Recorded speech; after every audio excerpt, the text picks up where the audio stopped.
Hi again, and thanks for listening. Today we're going to talk about the importance of working smart versus just working hard.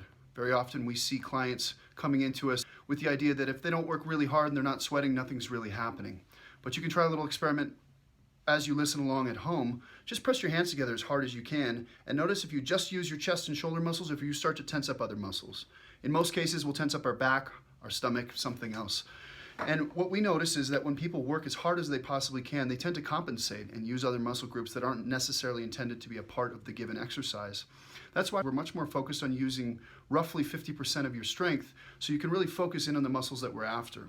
Another thing to think about that's a parallel concept is the idea that if you have a chronically tense muscle, it really can't recruit to its full capacity. Like if your fist is already squeezed, you can't squeeze much further. So very often when people can't find a certain muscle, let's say we're doing a gluteal contraction and they can't find their butt muscles, they usually actually have those muscles already tensed going into it. So another concept to think about is to fully release those muscles between the contractions. And therefore you will have usually a greater capacity to squeeze the muscle. When you don't do that, you might find the muscles already contracted and you can't go any further.